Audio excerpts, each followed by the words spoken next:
Alright, आज के lecture में we are going to discuss the sales tax or the value added tax. So we are going to discuss the sales tax or the value added tax,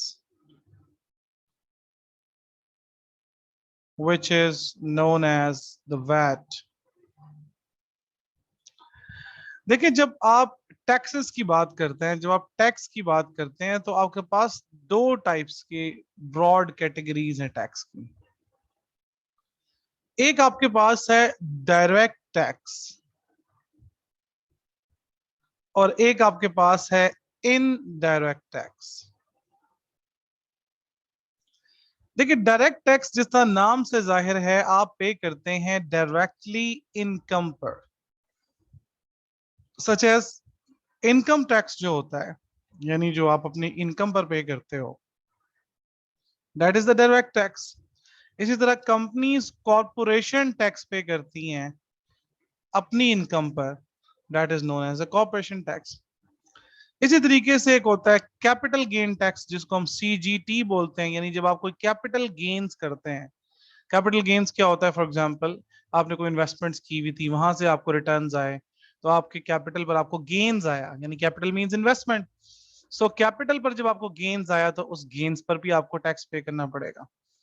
इसी तरीके से अगर आपकी कोई property है, सच एज आपको transfer हुई है इनहेरिटेंस में, तो उस पर भी टैक्स लगेगा, which is known as inheritance tax, etcetera etcetera. तो हर चीज पर आपको डायरेक्टली टैक्स लगना है, that is known as the direct tax. लेकिन जब हम बात करते हैं इनडायरेक्ट टैक्स पर, अब ये डायरेक्टली आपकी इनकम पे टैक्स लगा है, जो कि आप डायरेक्टली टैक्स अथॉरिटी को पे कर रहे होंगे। Income tax, corporation tax, capital gain tax, inheritance tax, ये directly you are paying to the taxation authority. लेकिन इनडायरेक्ट टैक्स जो होता है, ये directly not paid directly to the taxation authority, not paid directly to the taxation authority. ये directly आप taxation authority को pay नहीं करते हैं। अब ये क्या है बेसिकली? ये जो इनडायरेक्ट टैक्स है, इसकी सबसे बेहतरीन एग्जांपल हमारे सामने है, which is the value added tax और द सेल्स टैक्स। ये किस चीज पर आप पे करते हैं? Why we call it as indirect tax, और हम क्यों डायरेक्टली टैक्सेशन अथॉरिटी को पे नहीं करते?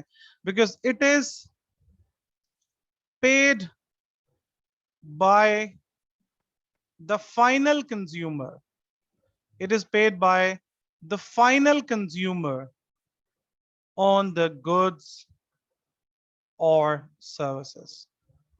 जो फाइनल कंज्यूमर होता है, वो पे करता है किस चीज पर? गुड्स और सर्विसेज पर। मिसाल के तौर पे आजकल आप कोई भी चीज देख लें, आप देखेंगे फॉर एग्जांपल आपको शूज लेने गए हैं फॉर एग्जांपल बाटा या सर्विस की शॉप से, तो आप देखेंगे कि उस पर टैग लगा हुआ है जिस पे एक लिस्ट प्राइस लिखी हुई है, एंड देन उस पे एक सर्टेन परसेंटेज के साथ सेल टैक्स लिखा हुआ है, and then you get the total price of it. जब आप वो शूज परचेज करेंगे, तो आप basically list price plus sales tax pay कर रहे हैं उस शॉपकीपर को। आपने वो जो टैक्स पे किया है उन शूज पर, वो आपने टैक्स अथॉरिटी को डायरेक्टली पे नहीं किया, आपने तो वो टैक्स पे किया है शॉपकीपर को। अब आगे वो शॉपकीपर ने पे करना है टू द टैक्सेशन अथॉरिटी। उसका एक सिस्टम है जो कि अभी हम डिस्कस करेंगे। सिमिलरली देखें, आप कोई भी अपने डिटर्जेंट्स देख लें, आप कोई भी अपने टॉयलेटरीज देख लें, आप सोप्स देख लें, शैम्पू ले रहे हैं, फेस वॉश ले रहे हैं, ठीक है। सो आप रेस्टोरेंट्स पर जा रहे हैं, वहां पे आपकी बिलिंग हो रही है, सेल्स टैक्स पे कर रहे हो, आप वो रेस्टोरेंट को पे कर रहे हो, आप तो टैक्सेशन अथॉरिटी को डायरेक्टली पे नहीं कर रहे। So it is being paid by the final consumer on the goods or services. जब आप कोई goods और services buy करते हो, तो you pay that value added tax. So इसलिए हम इसको indirect tax कहते हैं, क्योंकि ये directly आपकी taxation authority को पे नहीं हो रहा, it is being paid to the vendors, और फिर वो vendors आगे जो हैं वो taxation authority के साथ उसका हिसाब किताब करता है। So पहली बात तो ये होगी कि this is the indirect tax. अब इसमें आपके पास सबसे पहले है इनपुट वैट, और फिर दूसरा आपके पास है output VAT. So we have the input VAT and we have the output VAT. Input VAT is the VAT on purchases. जब आप परचेज करते हैं और वैट पे करते हैं, that is known as the input VAT. Output VAT क्या होता है? वैट ऑन द आउटपुट्स, यानी वैट ऑन द सेल्स. जब आप सेल्स करते हो और जो वैट कलेक्ट करते हो, that is known as the output VAT. याद रखो, परचेजेस को हम इनपुट्स भी कहते हैं. तो एग्जाम के अंदर लिखा हो इनपुट्स, तो VAT on inputs means input VAT. Inputs means purchases. VAT on outputs, यानी VAT on sales, which is known as the output VAT. So जब आप purchases कर रहे हैं तो आप VAT पे कर रहे हैं, जब आप sales कर रहे हैं तो आप VAT जो है वो क्या कर रहे हैं? collect कर रहे हैं. अब VAT मैंने आपसे कहा कौन पे कर रहा है? Final consumer. अगर आप इस तरह सोचें कि फॉर एग्जांपल आपने बाटा से शूज लिए या सर्विस से शूज लिए, अब आपने उनको टैक्स पे किया, ठीक है जी, आपने उनको टैक्स पे किया. इसी तरीके से सर्विस या बाटा ने जब अपने सप्लायर से, लेट्स अज्यूम अगर शूज परचेज किए हैं, तो उन्होंने अपने सप्लायर को वैट पे किया होगा. सप्लायर जो है, उनका जो वेंडर है, उसने फॉर एग्जांपल अगर वो मैन्युफैक्चरर है, लेट्स अज्यूम उसने आगे किसी से मटेरियल लिया होगा अपने सप्लायर से, तो जब उसने मटेरियल परचेज किया होगा तो उसने वैट पे किया होगा. अब ये क्या चल रहा है कि आप भी वैट पे कर रहे हो, सर्विस या बाटा भी वैट पे कर रहा है, ठीक है, अपने मैन्युफैक्चरर को. वो मैन्युफैक्चरर जिससे मटेरियल ले रहा है वो भी वैट पे कर रहा है. क्या every individual is suppose to collect the VAT? यानी इंडिविजुअल से मुराद यहाँ पे मेरा क्या है कि every business is suppose to collect the VAT. So मैं एक दफा छोटी सी आपको इसकी स्टोरी सुना देता हूँ कि मैं I went to the restaurant. तो there were some students along with me, और हम वहाँ पे एक जो है वो बेसिकली पार्टी कर रहे थे. स्टूडेंट्स में से कुछ हाई अचीवर्स थे.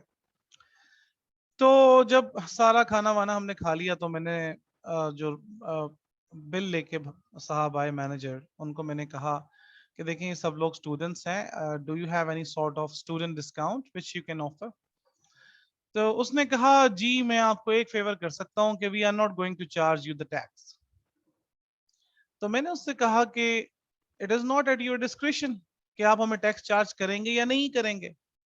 मतलब they were considering us the non accountants. जो उसने कहा चलो यार इनके ऊपर ये एक शोषा छोड़ देते हैं. तो मैंने कहा कि यार for example if you are tax registered तो definitely you are going to charge as the tax. अगर आप नहीं करेंगे तब आपको टैक्सेशन अथॉरिटी पूछेगी. और अगर आप टैक्स रजिस्टर्ड हैं तो you got your NTN number, आपको पता है कि आपकी इनवॉइस के ऊपर वो एनटीएन आ रहा होगा.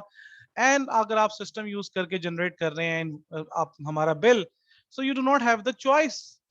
आपको क्या करना होगा कि वो ऑटोमेटिकली हमारे बिल पर टैक्स आ जाएगा if you are tax registered. And if you are not the tax registered and still you are charging the VAT from the customer, sales tax आप customer से charge कर रहे हैं, then I'm going to report you to the taxation authority. If you are not registered, how come you are charging us the VAT? So उसने कहा जी जी बिल्कुल we are registered. मैंने कहा okay, what is your NTN number? Where is your certificate? उसने कहा वो जी नीचे रखा. मैंने कहा it is not supposed to be नीचे, because according to the taxation authority आप जिस काउंटर पर जो है वो टैक्स कलेक्ट करें वहां पर आपका जो है वो एनटीएन डिस्प्ले होना चाहिए. सो कहने का मकसद ये है कि they were making us fool, they were trying to make us fool कि हम जो है आपसे वैट चार्ज नहीं करेंगे, सेल्स टैक्स चार्ज नहीं करेंगे, consider that thing as a discount. So याद रखें हर बिजनेस जो है वो वैट चार्ज नहीं कर सकता. It's not a choice they are having. if they are VAT registered then they are supposed to, they are obliged to collect the VAT on their sales. So VAT is collected by a VAT registered business. जो भी VAT registered business होगा सिर्फ वही VAT collect कर सकता है. Not everyone can collect the VAT. अब यहाँ पे एक बात जरा समझें, ये हमारी मार्केट्स में ये चीजें बड़ी कंसीडर की जाती हैं और फिर सवाल भी अराइज होता है स्टूडेंट के माइंड में कि सर देखें अगर आप वैट रजिस्टर्ड हो जाते हैं तो अल्टीमेटली आपकी प्राइस के अंदर टैक्स ऐड हो जाता है और वो आपकी प्राइस को इंक्रीज कर देता है। That is why it is known as the value added tax, की ये वैल्यू में एडिशन है। जब आप वैट रजिस्टर्ड बिजनेस बन जाते हो तो आप कस्टमर से वैट चार्ज कर रहे हो। कस्टमर इसको अपने ऊपर एक बर्डन कंसीडर करेगा कि यार फॉर एग्जांपल 100 रुपीज की एक चीज है, लेट्स अज्यूम 20% वैट है, तो अब मुझे 120 पे करना पड़ेगा।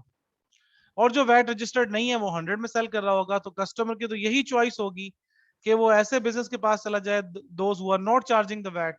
वैट रजिस्टर्ड होने में तो आपको नुकसान है। वैट रजिस्टर्ड होने में आपको नुकसान ये है कि आप कस्टमर से वैट चार्ज करेंगे और जो कस्टमर वैट नहीं पे करना चाहता वो आपके पास आएगा नहीं। सो ये सवाल स्टूडेंट्स के माइंड में डायरेक्टली अराइज होता है कि भाई फिर वैट रजिस्टर्ड होने का बेनिफिट क्या है।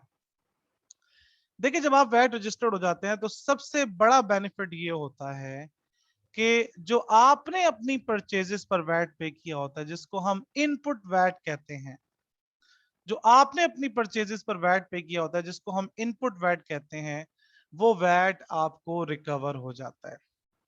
यानी द बेनिफिट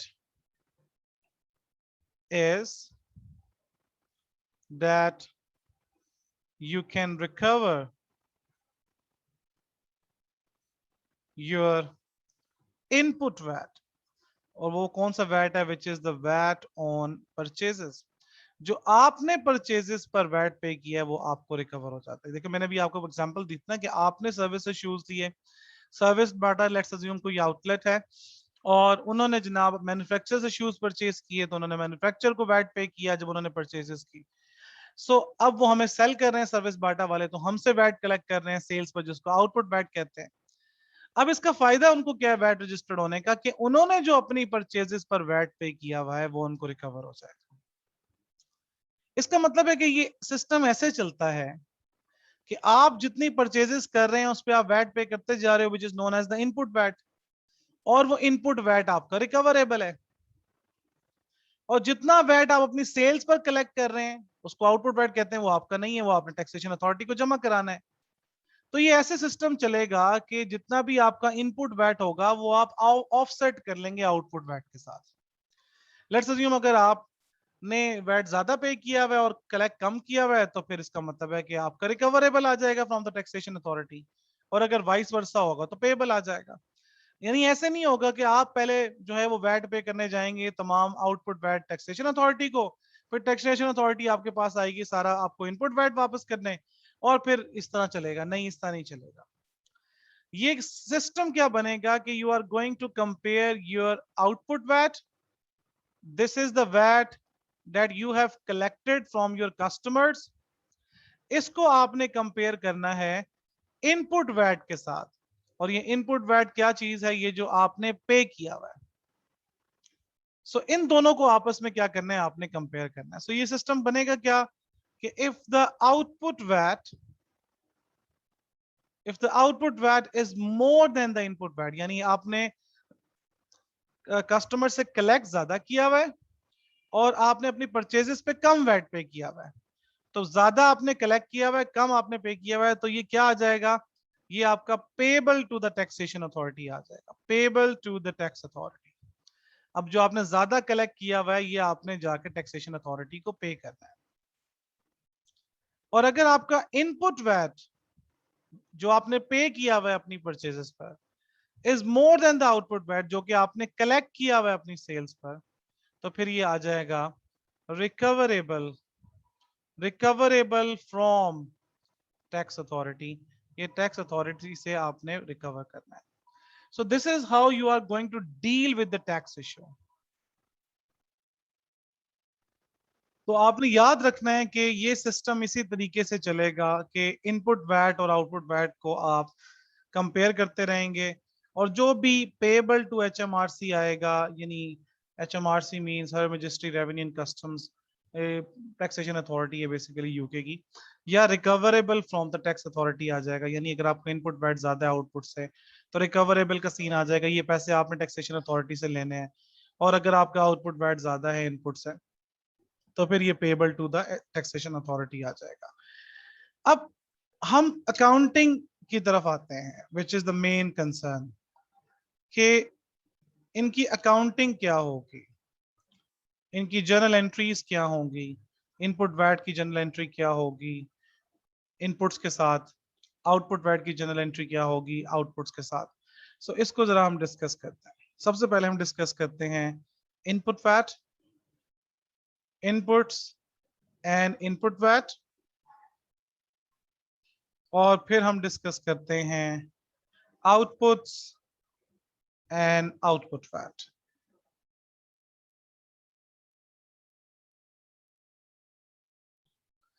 अब जर्नल एंट्री तो वही है कि जब आप परचेजेस करते हैं तो आप डेबिट कर लेते हैं परचेजेस अकाउंट, और सिमिलरली आप डेबिट करेंगे वैट को, वैल्यू एडेड टैक्स को, which is the input VAT, और क्रेडिट करेंगे आप किस चीज को, क्रेडिट करेंगे आप पेएबल को। ठीक है, क्रेडिट परचेजेस के साथ मैंने अज्यूम करते हुए लिख दिया। सिमिलरली जब आप आउटपुट्स करेंगे यानी सेल्स करेंगे तो क्रेडिट हो जाएगा सेल्स अकाउंट, क्रेडिट हो जाएगा वैट अकाउंट, और आपके पास डेबिट हो जाएगा रिसीवेबल्स अकाउंट। रिसीवेबल अकाउंट आपके पास क्या हो जाएगा, डेबिट हो जाएगा। अब जरा मैंने लॉजिक आपको समझानी है। यहां पर देखें, आपने डेबिट किया है वैट को, यहां पर आपने क्रेडिट किया है वैट को। पहले डेबिट एंट्री समझते हैं। देखिए डेबिट एंट्री की लॉजिक क्या है, डेबिट एंट्री की दो लॉजिक है कि या तो हमने इसको डेबिट किया है बिकॉज ये रिकवरेबल है, क्योंकि हमने ये पढ़ा है कि अगर आप वैट रजिस्टर्ड बिजनेस हैं तो जितना वैट आपने अपनी इनपुट्स पर पे किया है वो सबका सब आपको रिकवर हो जाए। तो चूंकि ये वैल्यू एडेड टैक्स आपको रिकवर हो जाना है, और जो चीज आपको रिकवर होनी हो, जो पैसे आपको रिकवर होने हो, वो रिसीवेबल कहलाते हैं, रिकवरेबल कहलाते हैं। तो इसलिए ये एसेट है और डेबिट हो रहा है। और अगर ये आपको रिकवर नहीं होना, यानी आप वैट रजिस्टर्ड नहीं है और आप वैट पे कर रहे हैं एक वैट रजिस्टर्ड बिजनेस को, तो ये आपको रिकवर नहीं होना, इन दैट केस ये आपका एक्सपेंस है। ठीक है, तो अगर रिकवरेबल होगा तो ये आपका एसेट है, इसलिए आप इसको डेबिट कर रहे हो। अगर ये रिकवरेबल नहीं होगा तो दैट इज योर एक्सपेंस, तो एक्सपेंस भी डेबिट होता है और एसेट भी डेबिट होता है। यहां पर जो क्रेडिट आप कर रहे हैं वैट को, वो आप, इसकी लॉजिक क्या है, बिकॉज इट इज पेबल, ये आपका नहीं है। आपने जो, इसलिए हमने सेल्स को अलहदा लिखा और वैट को अलहदा लिखा। अगर ये हमारा होता तो फिर हम इसको सेल्स के साथ मिलाकर लिख देते हैं। ये हमारे पैसे नहीं है जो हमने कलेक्ट किए हैं, ये टैक्सेशन अथॉरिटी को हमने देना है। So this is payable to the tax authority, ये आपके पैसे नहीं है, इसलिए it's a liability upon you कि आप टैक्स अथॉरिटी के बिहाफ पर कलेक्ट कर रहे हैं, इसलिए तो हम इसको इनडायरेक्ट टैक्स कहते हैं। So this is payable to the tax authority, ये पेबल है टू द टैक्स अथॉरिटी। तो आप याद रखिएगा, इसलिए हम इसको क्रेडिट कर रहे हैं बिकॉज इट्स अ लायबिलिटी। अब जब आप ये पे करते हैं तब एंट्री क्या होगी, तब एंट्री ये होगी सिंपली, जब पेमेंट्स करेंगे डेबिट कर देंगे पेबल को और क्रेडिट कर देंगे कैश को या बैंक को। स्टूडेंट्स गलती क्या करते हैं कि पेमेंट करते हुए भी वैट रिकॉर्ड कर लेते हैं। नहीं भाई, अब आपने एक दफा वैट रिकॉर्ड कर लिया, ये जो पेबल था ये टोटल अमाउंट थी, ये पेबल टोटल अमाउंट थी, इसके अंदर परचेजेस की अमाउंट भी शामिल थी और वैट की अमाउंट भी शामिल थी। अब जब आप पेमेंट कर रहे हैं तो दोबारा से आपको वैट रिकॉर्ड करने की जरूरत नहीं है, आप जस्ट पेबल को डी रिकग्नाइज करेंगे कि लायबिलिटी डी रिकग्नाइज हो जाएगी और कैश या बैंक क्रेडिट हो जाएगा। इसी तरीके से जो रिसीवेबल है इसके अंदर भी ये टोटल है। सो जब आपको पेमेंट मिलेगी तो एंट्री क्या होगी, डेबिट हो जाएगा कैश या बैंक, और क्रेडिट कर देंगे आप रिसीवेबल को। सो दोबारा से आपको वैट रिकॉर्ड करने की जरूरत नहीं है, ये आपने एग्जाम पॉइंट ऑफ व्यू से जो है वो याद रखना है। अच्छा, अब इसमें एक एंट्री फर्दर मैं आपको बताता हूं, वो कौन सी एंट्री है वो भी हम समझेंगे ताकि मजीद कॉन्सेप्ट क्लियर हो जाए। हमने यहां पर जो है वो वैट को रिकवरेबल रिकॉर्ड किया हुआ था, हमने यहाँ पे वैट को रिकवरेबल रिकॉर्ड किया हुआ था, दैट इज वाई हम इसको डेबिट कर रहे हैं। यहां पर हमने वैट को पेबल रिकॉर्ड किया हुआ है कि ये payable to the tax authority है। अब जब आपको वैट रिकवर हो जाता है टैक्स अथॉरिटी से, व्हेन वैट इज रिकवर्ड, तो फिर एंट्री क्या होगी, आप डेबिट कर देंगे कैश को, ठीक है, और क्रेडिट कर देंगे वैट को।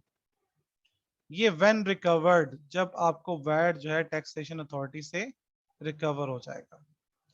सिमिलरली यहाँ आपने क्रेडिट किया हुआ था वैट को, क्यों किया हुआ था? क्योंकि ये जो आपने टैक्स अथॉरिटी के बिहाफ पे पैसे कलेक्ट किए हैं, ये आपने टैक्स अथॉरिटी को पे करने हैं। जब आप ये पेमेंट करेंगे टैक्स अथॉरिटी को, तो आप क्या करेंगे, आपकी लायबिलिटी खत्म हो जाएगी, वैट को आप डेबिट कर दोगे और क्रेडिट कर दोगे कैश या बैंक को। ये व्हेन पेड, जब वैट आप पे कर देते हैं।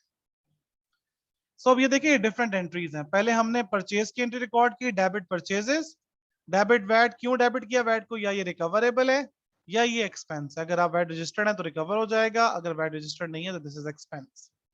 और क्रेडिट किया पेबल को, फिर जब पेबल को आपने पेमेंट की तो लायबिलिटी खत्म करके कैश या बैंक को कर दिया क्रेडिट।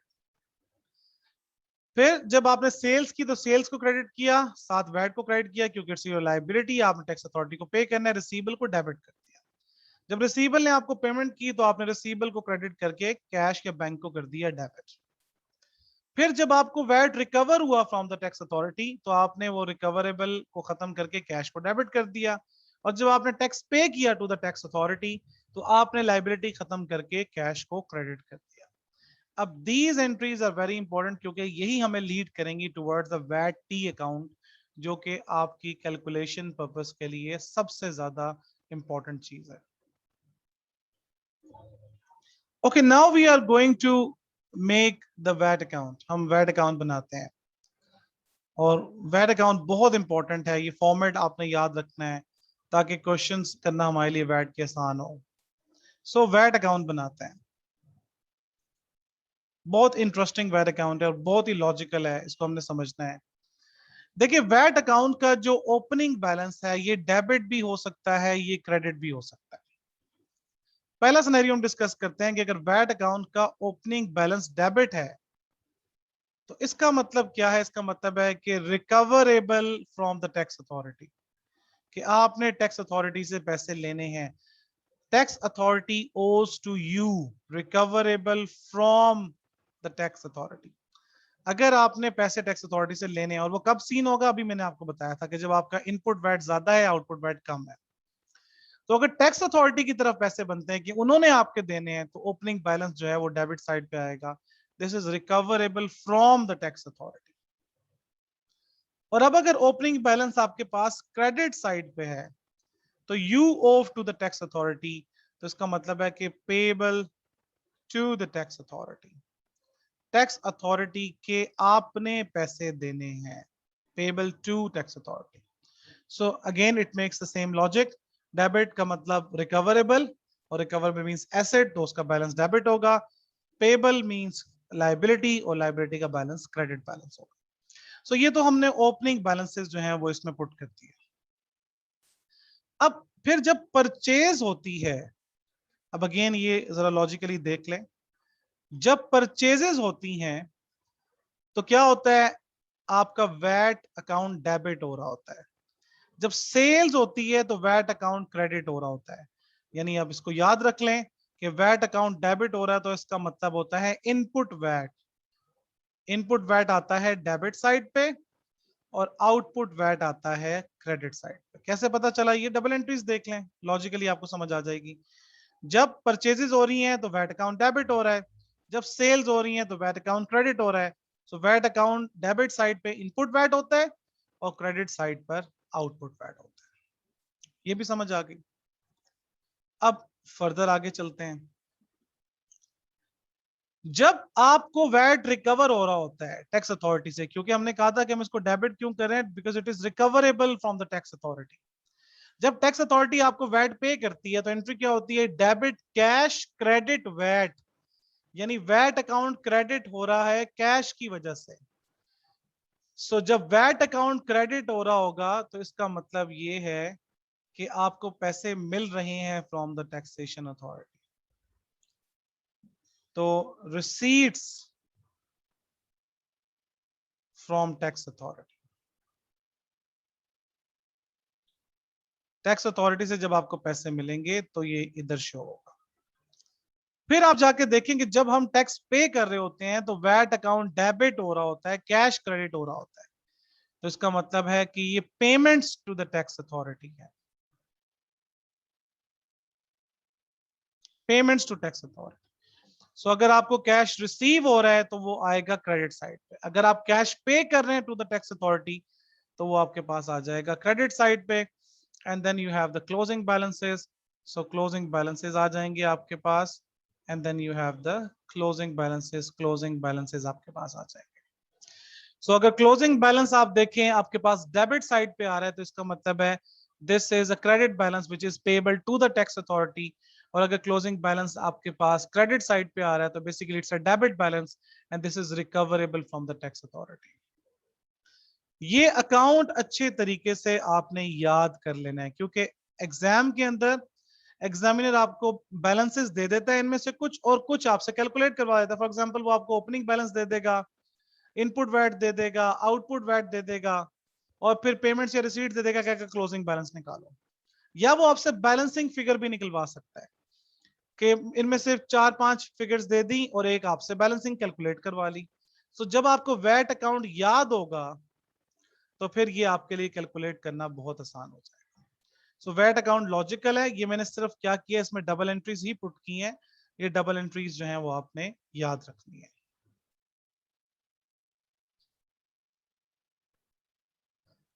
अब आप देखें कि आपको वैट कैलकुलेट करना होता है, यानी देखें वैट अकाउंट में पुट करने के लिए भी आपको इनपुट वैट चाहिए, आउटपुट वैट चाहिए, और एग्जाम के अंदर जो है वो आपको इनपुट्स और आउटपुट्स दी होती हैं, यानी सेल्स और परचेजेस दी होती हैं, और वैट आपको खुद कैलकुलेट करना होता है। अब इन दैट केस आपको क्या करना है, इसमें दो सिनेरियोज हैं। एक सिनेरियो आपके पास है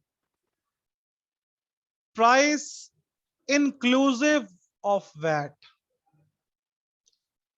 ये बहुत इंपॉर्टेंट है कि एग्जाम में हमें ये देखना है कि जो हमें प्राइस दी हुई है, जो हमें सेल्स की प्राइस वैल्यू दी हुई है या परचेजेस की वैल्यू दी हुई है, क्या वो इंक्लूसिव ऑफ वैट है या एक्सक्लूसिव ऑफ वैट है, प्राइस एक्सक्लूसिव ऑफ वैट,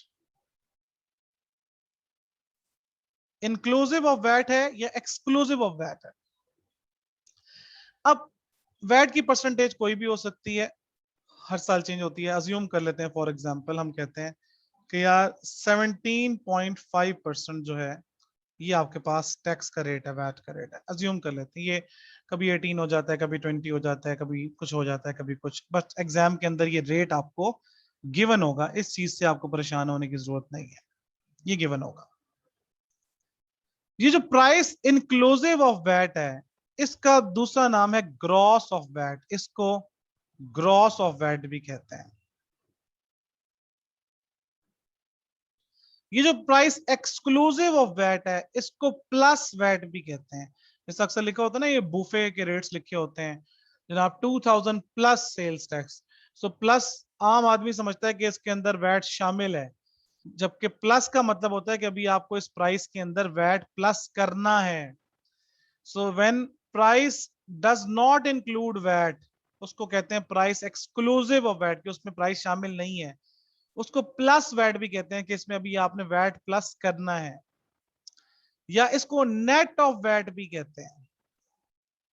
सो याद रखना है, एग्जाम के अंदर वो एक्सक्लूसिव ऑफ वैट भी यूज कर सकता है, प्लस वैट भी कर सकता है, नेट ऑफ वैट भी कर सकता है, इस तरह इंक्लूसिव ऑफ वैट भी कर सकता है, और ग्रॉस ऑफ वैट के टर्म भी यूज कर सकता है। लॉजिकली देखें, अगर एक प्राइस के अंदर वैट शामिल है, एक प्राइस के अंदर वैट शामिल है, तो वो प्राइस तो यूजुअली 100% होती है।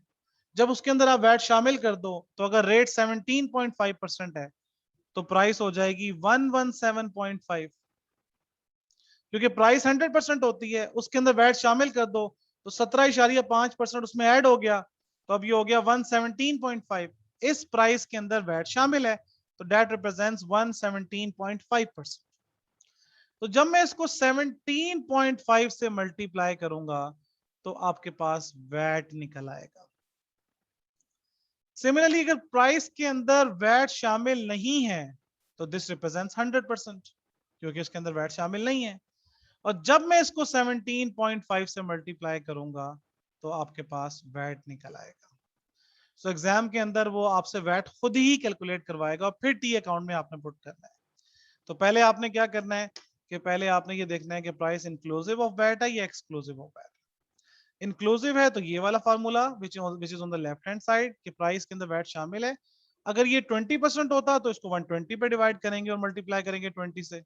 अगर ये 18% है तो इसको 118 पे डिवाइड करेंगे और मल्टीप्लाई करेंगे 18 से, क्योंकि इसके अंदर वैट शामिल है।